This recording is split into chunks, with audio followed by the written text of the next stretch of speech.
Hello, everybody. This is a slightly delayed Grumpy Old Guy Gaming. I do apologize. Normally, I try and start at 7 on the dot, and, well, there's no real excuse for this one. Woke up with my alarm, looked at the time, and just said, nah.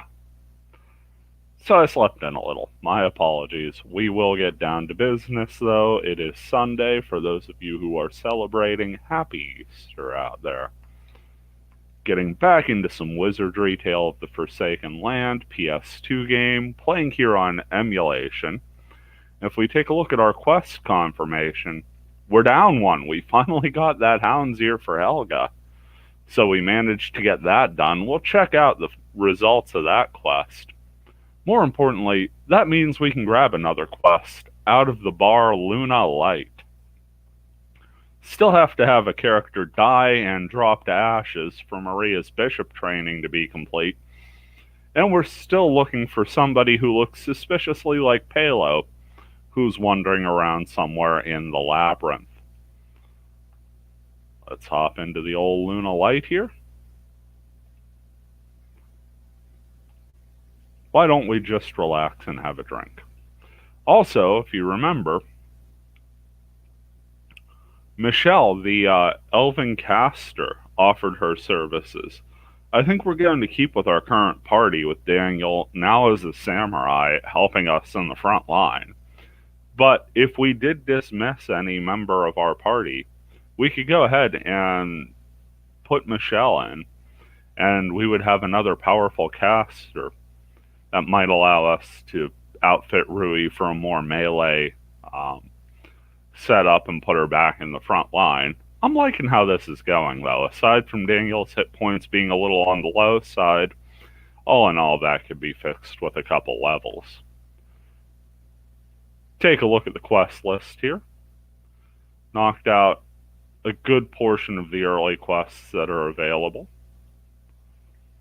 Next one up says, recover our party shield. This is offering 11,000 experience and a shield. And it comes from Gustav. Let's go ahead and say hi to Gustav. Says, I've lost my party shield because of my mistake, and fate has not allowed me a chance to turn the tables. Please retrieve our shield in lieu of myself. Seems like a fair enough request. Maybe he was an adventurer like us, and then he took an arrow to the knee. You never know. A warrior in rusty armor limped his way toward you. Using his sword as a cane, he took a deep breath. Says, I'm ashamed to have you witness such a disgraceful sight. I mean, the helmet's a little gaudy, but... I'm Gustav Bright. I was leader of the Imperial Knights. Okay. Gustav stopped as he began to recollect something. It was something he would rather forget. Says, until now I have walked through countless battlefields. I've earned victory and fame. Until now, I've been confident that I have fulfilled my duty. My feelings about my men and the people's trust in me, they were both unshakable. Until that incident. Gustav began describing what happened. His words were filled with regret and anger directed at himself.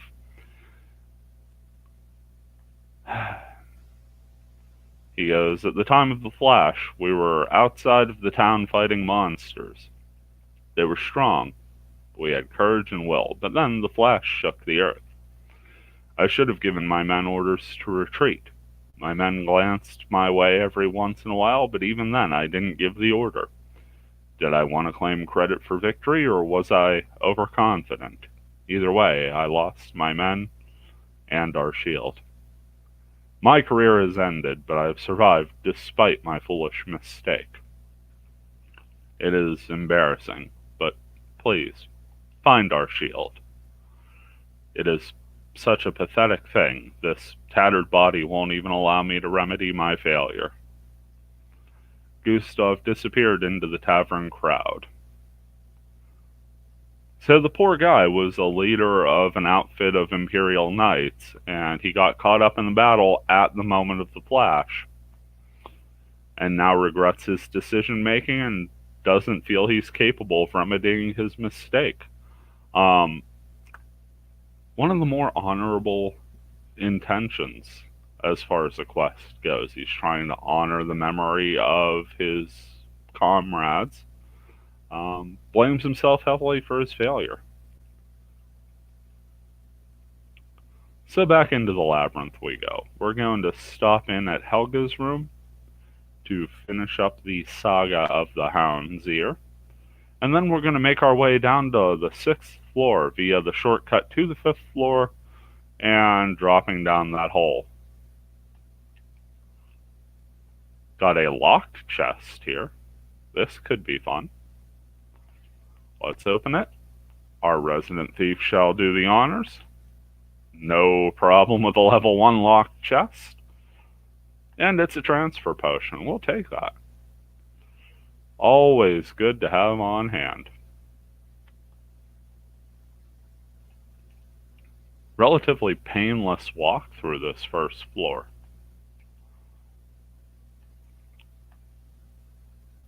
Here we are in Helga's room, and we're met at the door by Helga shouting, "No!" or something like that. She says, "I'm in a crucial stage of my experiment right now. Even if you're my partner, I still can't show you how I make my greatest idea, the Helga brand sword. If you understand what I'm saying, get out now. You can't come in till my Helga brand sword is done."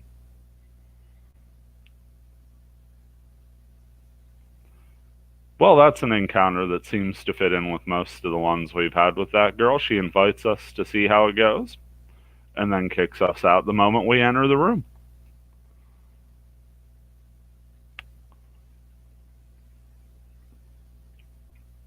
First combat of the day, and it's 4 orcs. Rush them with the utmost courtesy.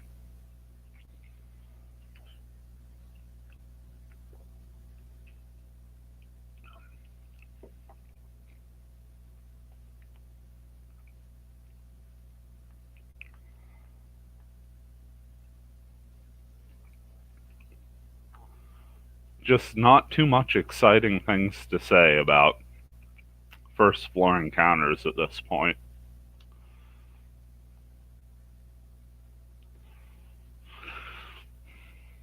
Just for the heck of it, let's do an end lash. And individual actions. We'll have everybody else just target the toad. Sure enough, Rui and Kyo take it down. And Ricardo and Daniel just pummel the slimes.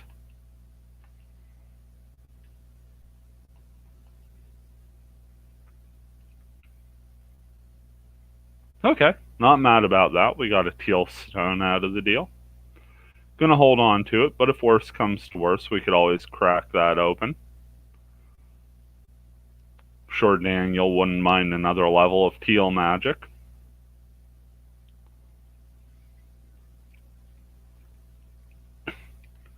At this point, the components are just as vital for us as they allow us to find more and more unique combinations for spells. Getting down to the waterfall here.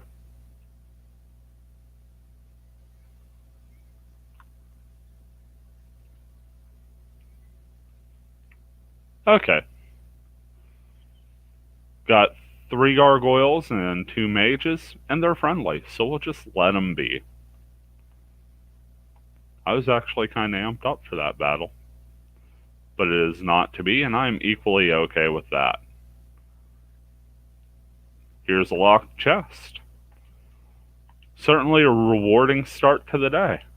Rui picks the lock, as we know she can, and we get an unidentified staff.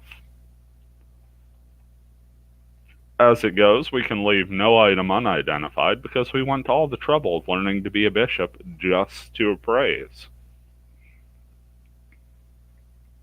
It's a guiding staff. Much like the healing staff could be used for the feel spell, A guiding staff could be used for the map spell. And we get kinda blindsided by some spiders. Sadly, they caught us past the halfway point of our turn, so this is a back attack, and they rush. This is about as bad as it gets. Nice thing is, they won't be poisoning.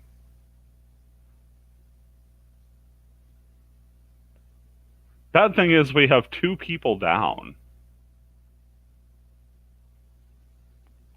I feel like fleeing together is the optimal call there.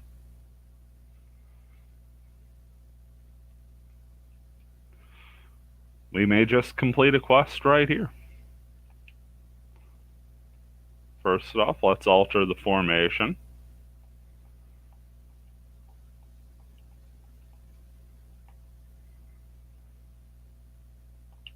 Spell.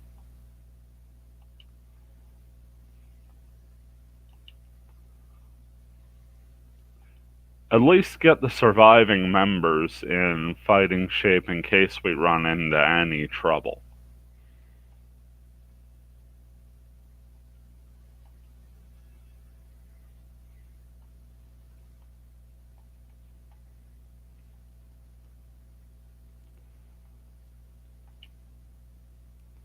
She successfully revives Daniel.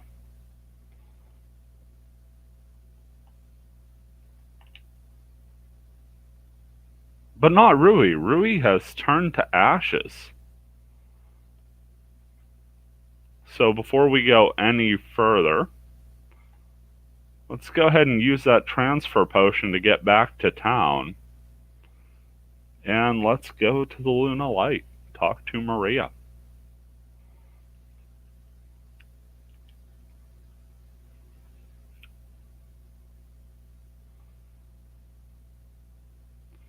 Maria says, "My." As you enter the tavern, Maria began walking towards you with a big smile on her face. She says, "Those ashes. Someone has died, right?" "This girl." She goes, "I will cast a revival spell." Maria softly touched the ashes and chanted a spell. The ashes began floating and took form. "Ah, thank God. This was my first time. I heard that if you fail at the resurrection, a person's soul ceases to exist." Yeah, thanks for taking that chance on us. But now I have built confidence. Now I can finally work at the temple. Thank you very much. I will go apply at the temple one more time. Maria bowed deeply and ran out of the tavern. We got a bishop's cloak and 7,000 experience. Certainly not how I wanted to go about things, but it is a full res, and she did succeed. Back to the quest list we go. We have Helga once again saying, "I'll sell special swords." Sure, let's check this out. It says, "Go spread the good word of the grand opening of my new shop, Helga Mart. Don't worry, you'll be getting a fat paycheck."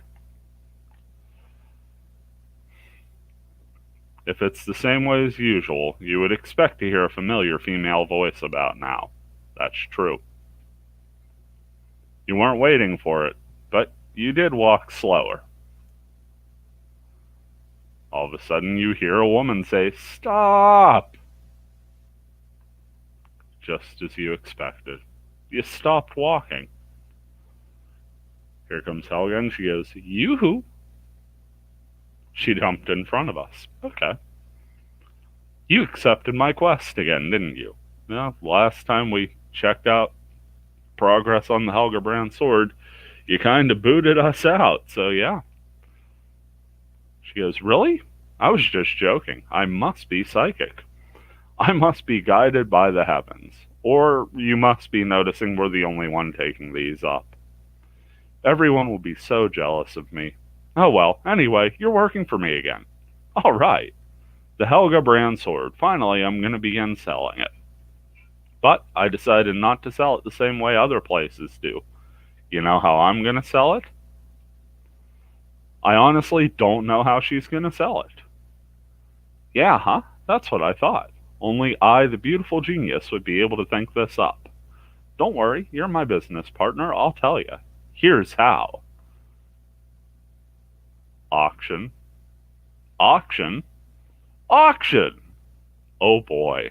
That's right, an auction. With an auction, customers will swarm my store like flies to booyah.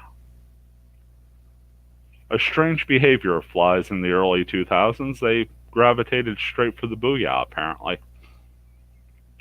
I'll be the most popular store around. Cha-ching. Both of the catchphrases met. But first I have to advertise my shop and the sword. So, that's where you step in. I want you to take this sword and advertise it to adventurers in the Labyrinth. We got the Helga brand hound sword. Oh, and don't even think of fighting with this sword. I don't want to scratch on it. It's valuable merchandise. However, make sure you flash it around to make it look powerful. Show it off to at least 5 people. According to my calculations, someone will see you every 5 or 6 battles. I'd say that if you fight about 30 times, at least 5 people will see you. I'm counting on you. Helga went back to the counter. We now have to fight 30 battles. 30 battles to show off this sword.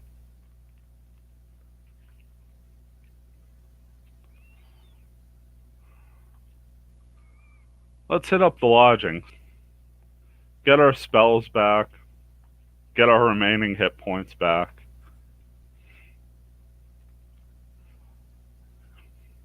No real progress in the dungeon has been made, and certainly none for character advancement. But we've knocked 2 quests out. Probably the happiest we'll ever be to be back attacked by 38 spiders.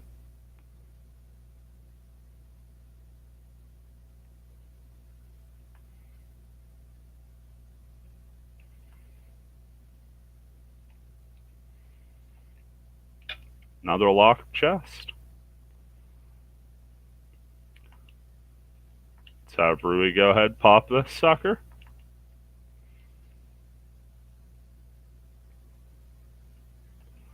It's an unidentified shield. Not gonna lie, I was kinda hoping for a transfer potion. Ah, we still got one. We're fine.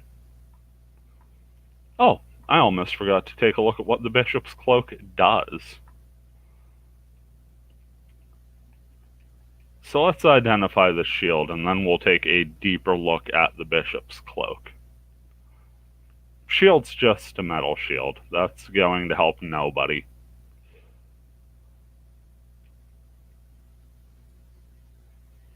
Bishop's Cloak, a cloak that makes one feel like becoming a bishop, allows a change of occupation to the bishop class.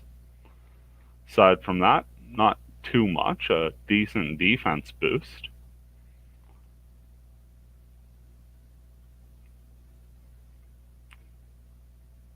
Not going to be switching that out for the Knight's Wrist on Kyo. Let's see if it benefits anyone else more tangibly.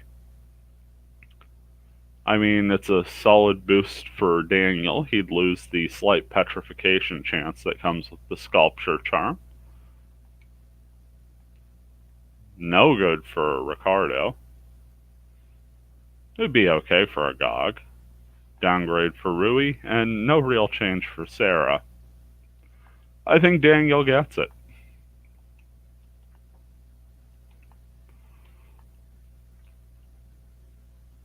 I'm okay with losing, sorry, not petrification, just immobility.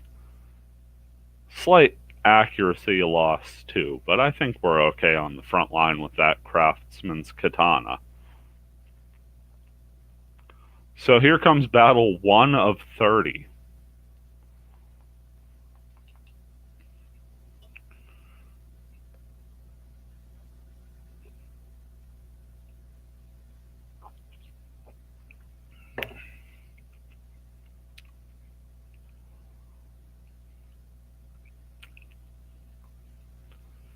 rousing success there.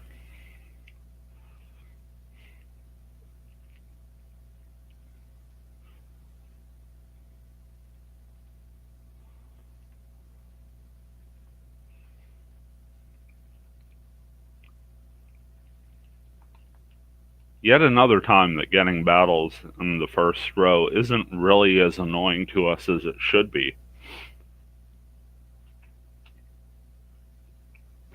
It's a bit of a time waster, but let's be honest. How quickly are we going to knock out battles in the 5th and 6th floor? Here we're getting through them right away.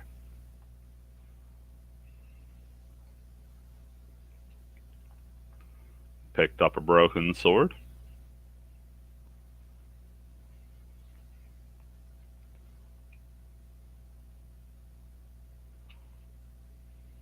This time we got a harpy and 4 orcs that were just dying to meet us.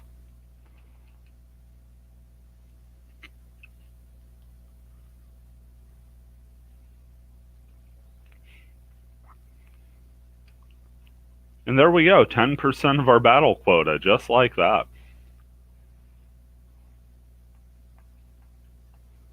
Don't think the rest will go as smooth.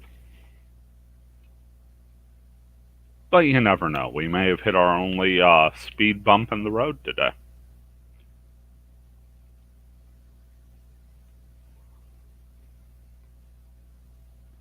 Battle number 4 upcoming. 2 slimes, 2 orcs. They're friendly. Okay, the counter remains at 3. I don't think it counts if you leave.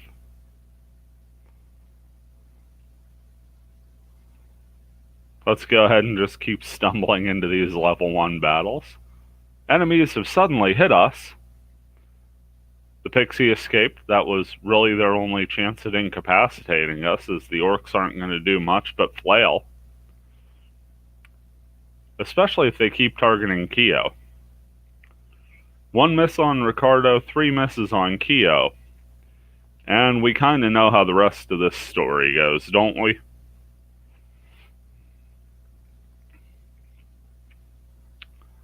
Down they go. Like so many bowling pins.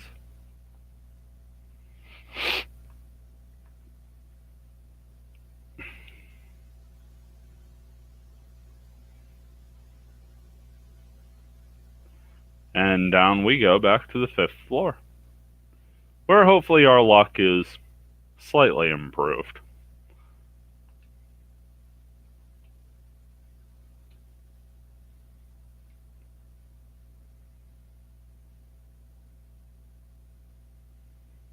This time I think we'll just take the shorter route. Get to where we're going, you know?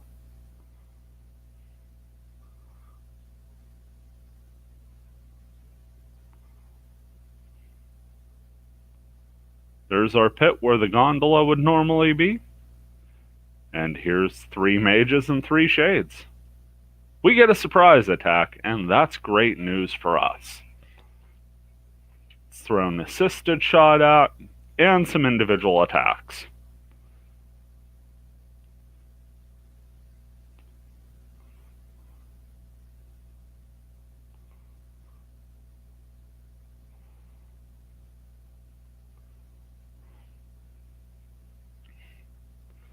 So as you could see, even with 2 of our characters not having magical weapons, we still take just about the whole encounter out. Actually, you know what? Let's see if we can do this. Let's do a stun attack and a double slash for the sake of gratuitous damage. I don't know if the mage will survive the stun attack, honestly. Well, I guess it will if we miss. Daniel with a rare miss there, proving that perhaps the sculpture charm was a bit more valuable to us than we gave it credit. Fortunately, it's not like that. It's not like that priestess was staying around long anyway after the double slash. Down the pit we go. And this is our little secret entrance into the 6th floor. Could see it there. Right next to a whole mess of combat. We get a wyvern and 2 ninjas. Oh, happy day. They're friendly. We'll take that.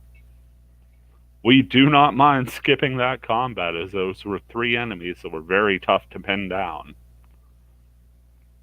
Back down to the moldy fort we go. We kind of just picked a direction and ran last time.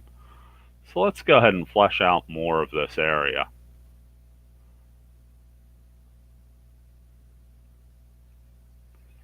Got a monster there. It's a gaze hound with an accompaniment of some high-level rogues. Let's go with a restrict shot.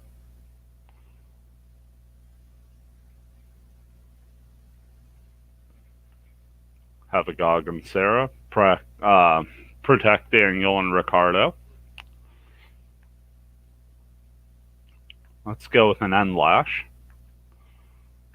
Have Keo attack the Gaze Hound.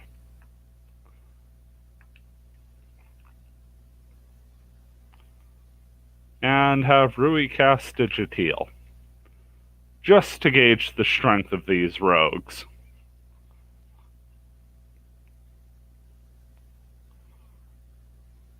Starting things off with a good bit of lightning damage. Keo with a first strike, death strike. Looks like the restrict shot is more than enough damage to finish off the rogues.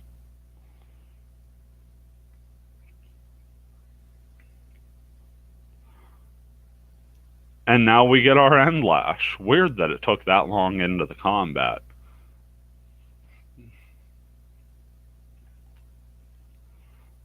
But yeah, overall, combat we handled fairly well. Obviously can't be expecting a first strike death strike out of Keo every time, but it's nice when it hits.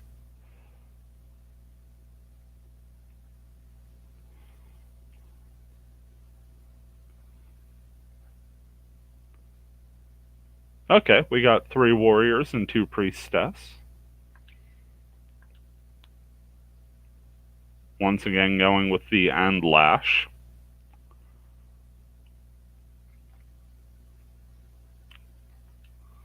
Spell cancel this time, I feel, is the best call. No. Restrict shot. Don't know what I was thinking there.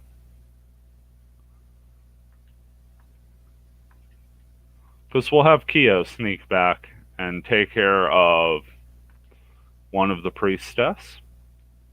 And we'll have Rui focus on the other, just in case.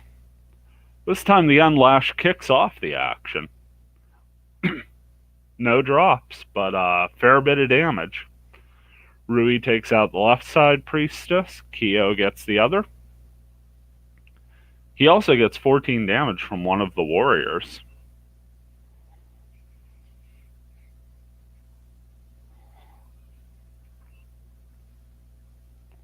Gotta be watching that, I suppose.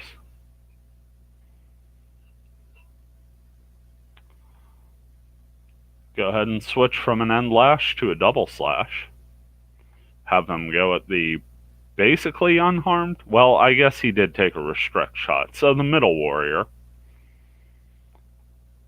And keep our restrict shot up, switching it to Sarah and Rui, protecting Daniel and Ricardo. Keo will attack the left end warrior and Agog. We'll use a feel spell to get Keo back up to full health. Got a front guard. The warriors are protecting against a rush. I'm cool with that.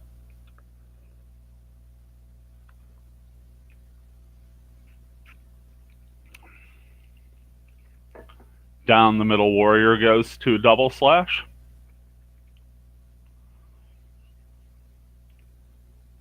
And here we go for round 3. Daniel and Ricardo double slashing the right side warrior.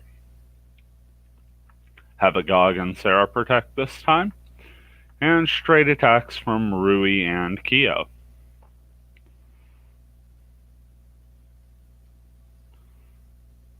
Daniel and Ricardo just chopping up them warriors. Keo and Rui finish off the left side, and we are done with this combat. Looks like we've got 2 members of the soon-to-be leveling up club. Always happy to see that. You can see just water dripping down everywhere. This is a very dilapidated structure. Giant tree growing up right through the middle of it.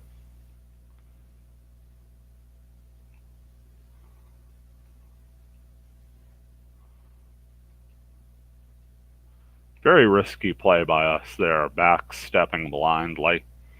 Should not have done that. Sometimes my desire to map things out sort of overcomes me.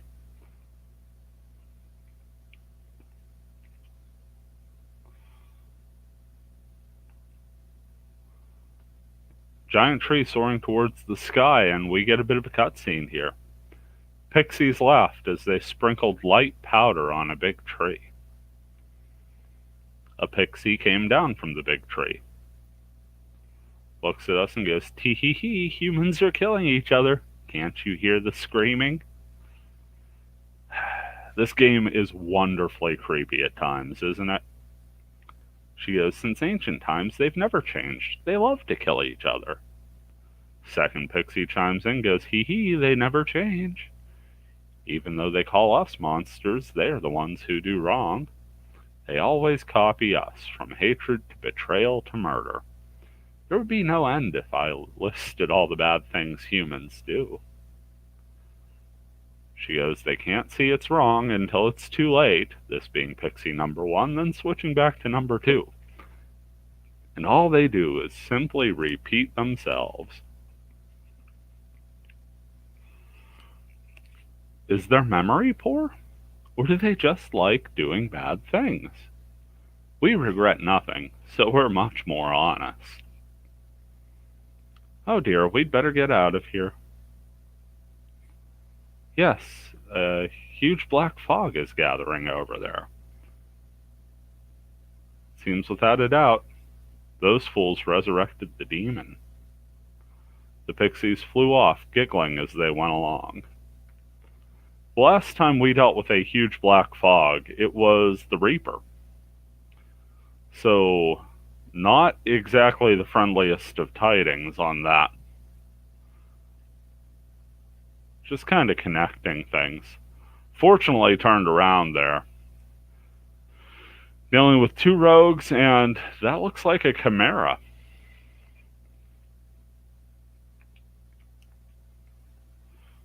Let's go ahead with an end lash. Let's go ahead with a restrict shot. We'll have Kyo attack the chimera, and Agog's going to throw some cold this party's way. End lash first out of the gate. Decent damage to the rogues. Kyo gets the death strike on the chimera. Lucky for us. Now it just seems like we may be wasting a spell as the restrict shot falls the first rogue.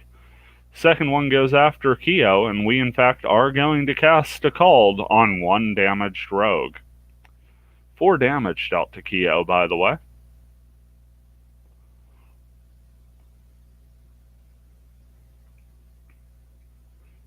That was mainly out of fear of what the chimera was going to do, but seemingly did not have to worry too much about that. Let's take this pathway around, see where it ends up. Well, it ends up stopping us in the moment. The samurai soldier of Duhan cut down 4 ogres, one after the other. Samurai says, "Arabella, use your spell." Arabella says, "Okay, Taiga. Will you help them?" "We absolutely will help them." Agog's attitude gave a good impression to comrades with a good or neutral attribute. Drew your weapon and confronted the ogres. Can't be leaving people to fend for themselves here in the dungeon. We are heroes and we do heroing things. So we're up against the 3 remaining ogres.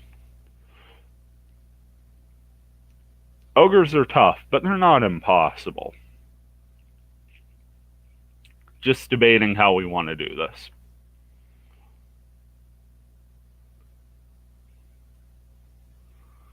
Let's go with an End Lash to start things off. A Restrict Shot.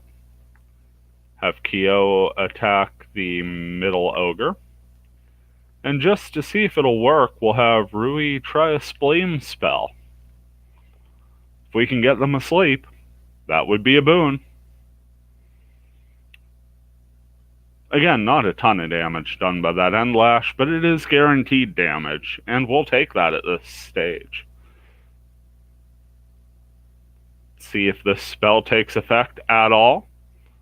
1, 2, and 3 asleep. Kyo takes down the middle ogre. Other two stay asleep, so great call there. Came in kind of clutch. Let's have Daniel and Ricardo double slash.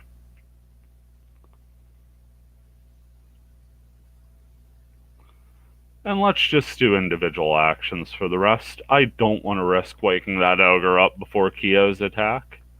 And definitely not before the double slash.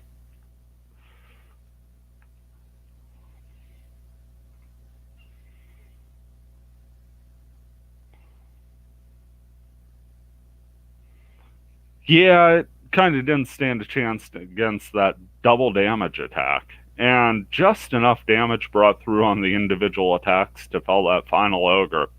I forgot about Rui's initiative check being higher than Kyo's. Make it through fairly easily, though. And Rui is just about to level up.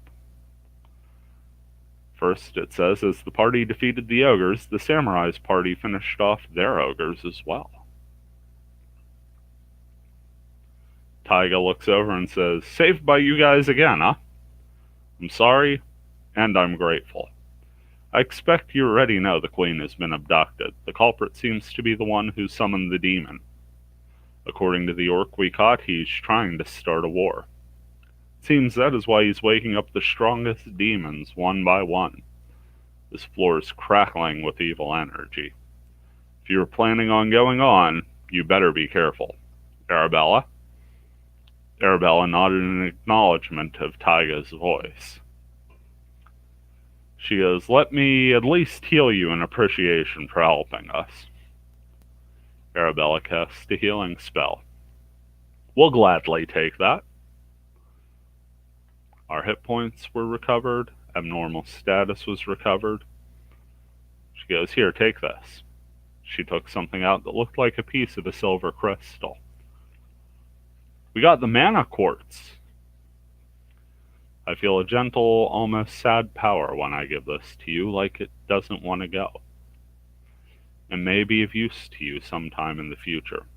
Taiga says, well, we'll be on our way. Let us pray for each other's victory in battle. Mana quartz. Not seeing it. It must be a key item because it ain't showing up.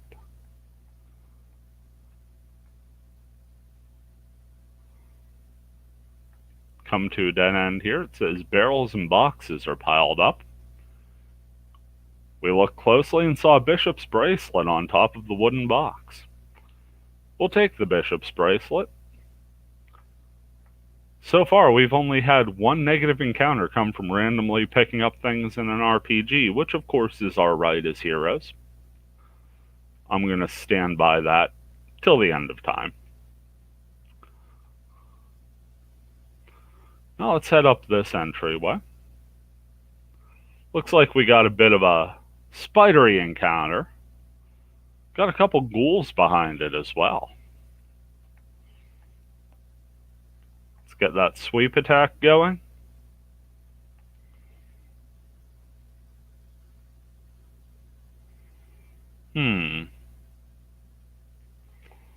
Get a restrict shot going. Yeah, just in case. And what spell shall we cast?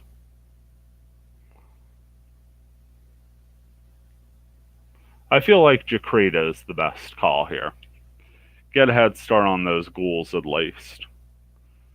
should take out the spiders pretty handily, especially after that sweep attack goes through.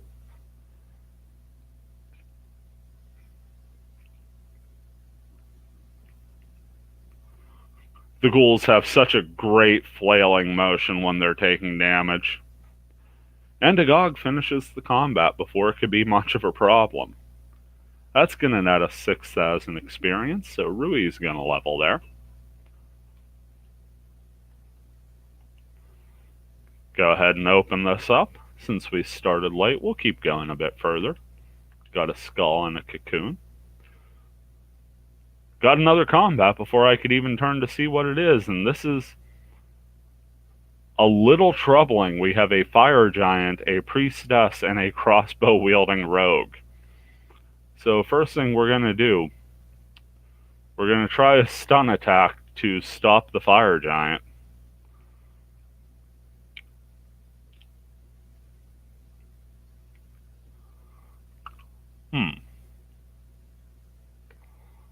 How else do we want to handle this? We'll keep all of our focus on that fire giant, actually. Do a double slash.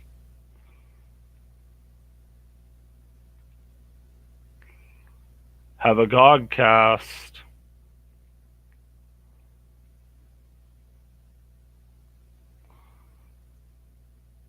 Let's have Agog cast a Zakrita on the back row. And Sarah will follow up with an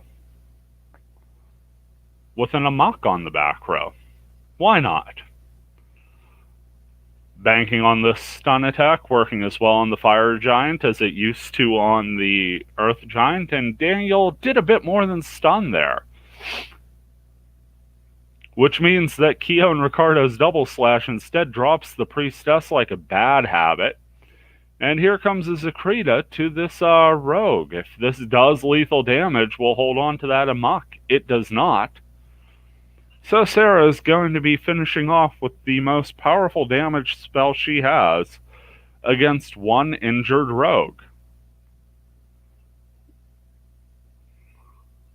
Talk about finishing with a flourish, huh? Kind of worth the spell slot for that.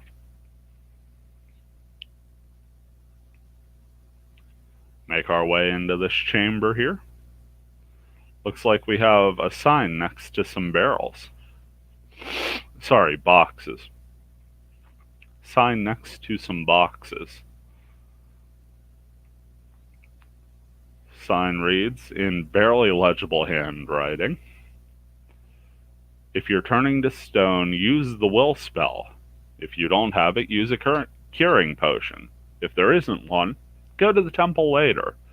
That is the mighty warrior Odom, who has once again found, probably firsthand, useful advice for a terrible situation. We knew we were going to get this encounter at some point. It's the two rogues and the Chimera. Once again, End Lash. Once again, Restrict Shot. Keo will attack.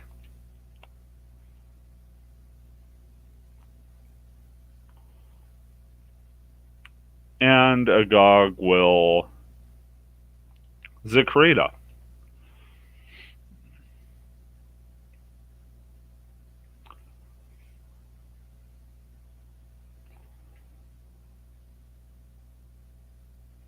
Big miss there. And the second rogue gets caught by the restrict shot, and down they go. Keo once again dropping the Chimera like a bad habit. So this Zakrita's for a party of one, and it's going to do the job. 34 damage and a finish.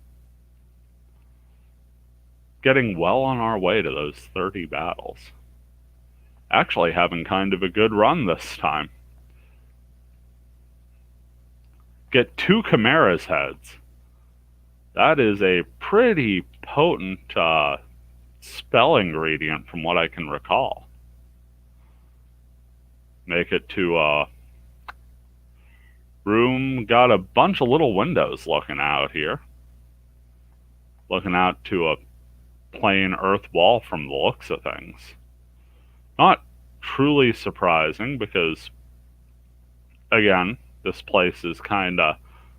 The Labyrinth is not what it appears to be. You see things in places where they normally never could be. Very unnatural, this order. Once again, 2 rogues and a chimera.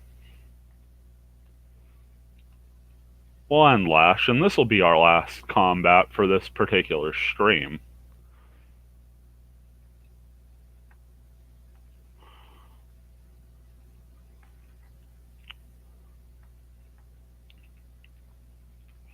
Though I will say it has gone exceptionally well, aside from the whole us dying and Rui turning to ash thing, which turned out to be to our benefit overall anyway. And I do believe this was the first time we ended up running from a battle in this playthrough, so that is something in and of itself. A chimera finally lives through Kyo's attack. And it decides to attack with Fire Breath. That outright kills Daniel. That may be a bit of a problem. Get some cold going here.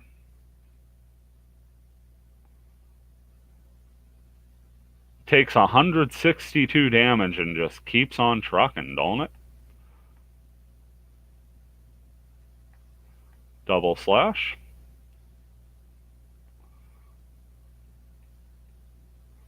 Individual actions, attack. Drop back to a Zatiel. I don't think we'll get to the Carcass spell, but if we do, we'll try that in battle. Pretty sure this double slash will end it. Yeah, the Death Strike sort of sealed that deal, didn't it?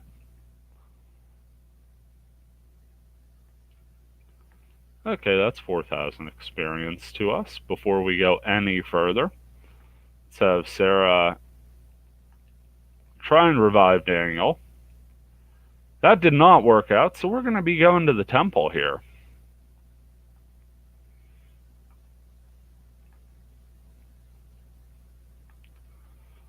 Using that transfer potion back to town.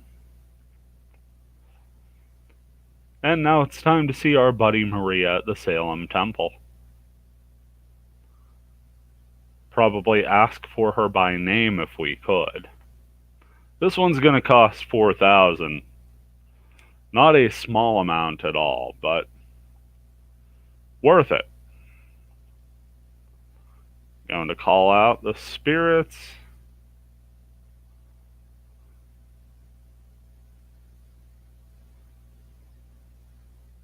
And Daniel is back.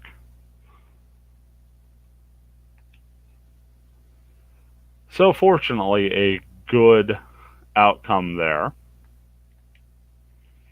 Go ahead and alter our formation.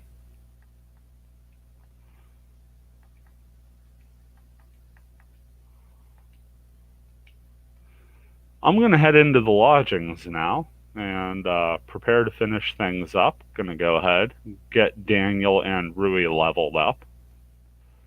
Certainly worth the 300 gold. I hope you're all doing well out there. Hopefully this was an enjoyable stream. Again, sorry it came out a little delayed. Take care, have an excellent day, and we will see you around.